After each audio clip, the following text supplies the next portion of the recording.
द्रविडं त्वमेव त्वमेव सर्वं मम देव देवा।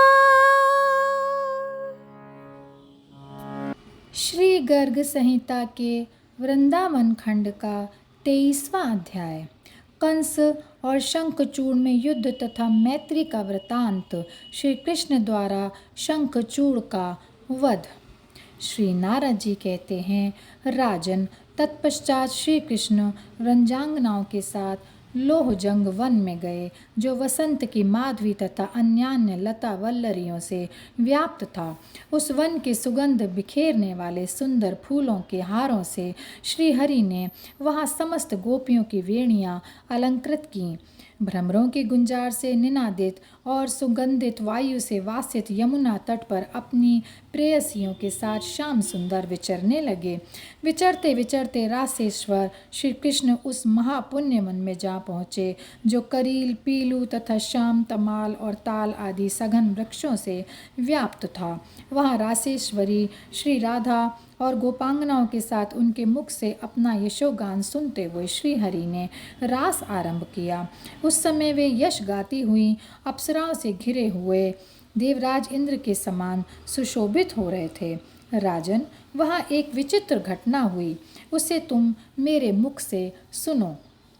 शंखचूड़ नाम से प्रसिद्ध एक बलवान यक्ष था, जो कुबेर का सेवक था।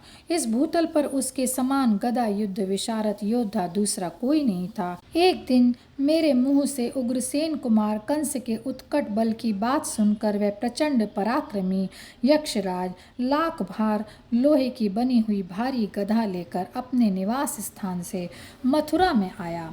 उस मदोन्मत्त वीर ने राजसभा में पहुंचकर वहां सिंहासन पर बैठे हुए कंस को प्रणाम किया और कहा, राजन, सुना है कि तुम त्रिभुवन विजयी वीर हो, इसलिए मुझे अपने साथ गदा युद्ध का अवसर दो। यदि तुम विजयी हुए तो मैं तुम्हारा दास हो जाऊंगा, और यदि मैं विजयी हुआ तो तत्काल तुम्हें अपना दास बना लूंगा। विदेहराज तब तथास्तु कहकर एक विशाल गदा हाथ में ले कंस रंगभूमि में शंखचूड़ के साथ युद्ध करने लगा। उन दोनों में घोर गदा युद्ध प्रारंभ हो गया। दोनों के परस्पर आघात प्रत्याघात से होने वाला चट चट शब्द प्रलय काल के मेघों की गर्जना और बिजली की गड़गड़ाहट के समान जान पड़ता था। उस रंगभूमि में दो मल्लों, नाट्य मंडली के दो नटों, विशाल अंग वाले दो गजराजों तथा दो उद्भट सिंहों के समान कंस और शंखचूड़ परस्पर जूझ रहे थे। राजन, एक दूसरे को जीत लेने की इच्छा से जूझते हुए उन दोनों वीरों की गदाएं आग की चिंगारियां बरसाती हुई परस्पर टकराकर चूर चूर हो गईं। कंस ने अत्यंत कोप से भरे हुए यक्ष को मुक्के से मारा। तब शंखचूड़ ने भी कंस पर मुक्के से प्रहार किया। इस तरह मुक्का मुक्की करते हुए उन दोनों को 27 दिन बीत गए। दोनों में से किसी का बल क्षीण नहीं हुआ। दोनों ही एक दूसरे के पराक्रम से चकित थे। तदनंतर दैत्यराज महाबली कंस ने शंखचूड़ को सहसा पकड़कर बलपूर्वक आकाश में फेंक दिया।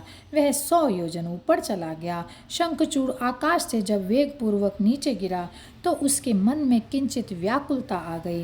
तथापि उसने भी कंस को पकड़कर आकाश में 10,000 योजन ऊंचे फेंक दिया।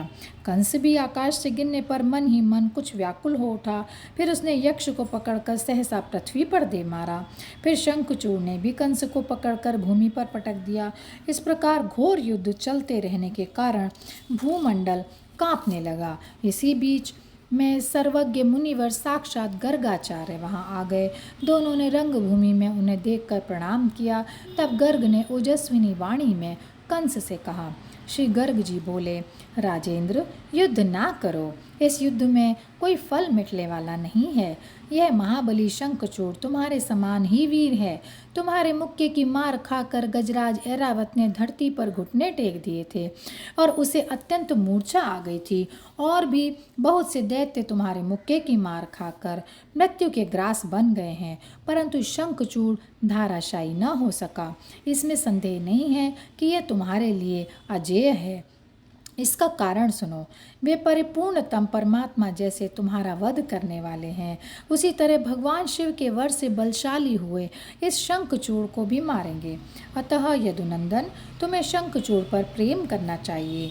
यक्षराज, तुम्हें भी अवश्य ही कंस पर प्रेम भाव रखना चाहिए। श्री नारद जी कहते हैं, राजन, गर्गाचार्य के यों कहने पर शंखचूड़ तथा कंस दोनों परस्पर मिले और एक दूसरे से अत्यंत प्रेम करने लगे। तदनंतर कंस से विदा ले शंखचूड़ अपने घर को जाने लगा। रात्रि के समय मार्ग में उसे रास मंडल मिला। वहाँ ताल स्वर से युक्त मनोहर गान उसके कान में पड़ा। फिर उसने रास में श्री रासेश्वरी के साथ रासेश्वर श्री कृष्ण का दर्शन किया। उनकी बाईं भुजा श्री राधा के कंधे पर सुशोभित थी। वे स्वेच्छानुसार अपने दाहिने पैर को टेढ़ा किए खड़े थे, हाथ में वंशी लिए मुख से सुंदर मंद हास की छटा छिटका रहे थे। उनके भ्रूमंडल पर राशि राशि कामदेव मोहित थे। व्रज सुंदरियों के यूथपति व्रजेश्वर श्री कृष्ण कोटि कोटि छत्र चंवरों से सुसेवित थे। उन्हें अत्यंत कोमल शिशु जानकर शंखचूड़ ने गोपियों को हर ले जाने का विचार किया। बहुलाश्व ने पूछा, विप्रवर, आप भूत और भविष्य सब जानते हैं, अतः बताइए, रास मंडल में शंखचूड़ के आने पर क्या हुआ? श्री नारद जी ने कहा, राजन, शंखचूड़ का मुंह था बाघ के समान और शरीर का रंग था एकदम काला कलूटा। वह 10 ताड़ के बराबर ऊंचा था और जीभ लपलपाकर जबड़े चाटता हुआ वह बड़ा भयंकर जान पड़ता था। उसे देखकर गोपांगनाएं भय से थर्रा उठीं और चारों ओर भागने लगीं। इससे महान कोलाहल होने लगा। इस प्रकार शंखचूड़ के आते ही रास मंडल में हाहाकार मच गया। वह काम पीड़ित दुष्ट यक्षराज शतचंद्रानना नामावली गोप सुंदरी को पकड़कर बिना किसी भय और आशंका के उत्तर दिशा की ओर तेजी से दौड़ चला। शतचंद्रानना भय से व्याकुल होकर के कृष्ण कृष्ण पुकारती हुई रोने लगी। यह देख श्री कृष्ण अत्यंत कुपित हो शाल का वृक्ष हाथ में लिए उसके पीछे दौड़े। काल के समान दुर्जय श्री कृष्ण को पीछा करते देख यक्ष उस गोपी को छोड़कर भय से विहल हो प्राण बचाने की इच्छा से भागा। महादुष्ट शंखचूड़ भागकर जहाँ जहाँ गया वहाँ वहाँ श्री कृष्ण भी शाल वृक्ष हाथ में लिए अत्यंत रोषपूर्वक गए। राजन, हिमालय की घाटी में पहुंचकर उस यक्षराज ने भी एक शाल उखाड़ लिया और उनके सामने विशेषतः युद्ध की इच्छा से वह खड़ा हो गया। भगवान ने अपने बाहुबल से शंखचूड़ पर उस शाल वृक्ष को दे मारा। उसके आघात से शंखचूड़ आंधी के उखाड़े हुए पेड़ की भांति पृथ्वी पर गिर पड़ा। शंखचूड़ ने फिर उठकर भगवान श्री कृष्ण को मुक्के से मारा। मारकर वह दुष्ट यक्ष संपूर्ण दिशाओं को निनादित करता हुआ सहसा गरजने लगा। तब श्रीहरि ने उसे दोनों हाथों से पकड़ लिया और भुजाओं के बल से घुमाकर उसी तरह पृथ्वी पर पटक दिया जैसे वायु उखाड़े हुए कमल को फेंक देती है। शंखचूड़ ने भी श्री कृष्ण को पकड़कर धरती पर दे मारा। जब इस प्रकार युद्ध चलने लगा तब सारा भूमंडल कांप उठा। तब माधव श्री कृष्ण ने मुक्के की मार से उसके सिर को धड़ से अलग कर दिया और उसकी चूड़ामणि ले ली। ठीक उसी तरह जैसे कोई पुण्यात्मा पुरुष कहीं से निधि प्राप्त कर लेता है।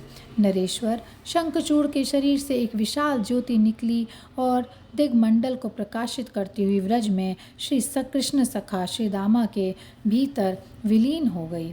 इस प्रकार शंखचूड़ का वध करके भगवान मधुसूदन हाथ में मणि लिए फिर शीघ्र ही रास मंडल में आ गए। दीन वत्सल श्रीहरि ने वह मणि शतचंद्रानना को दे दी और पुनः समस्त गोपांगनाओं के साथ रास आरंभ किया। और यहीं पर यह अध्याय समाप्त होता है। जय श्री कृष्णा, जय श्री कृष्णा, जय श्री कृष्णा।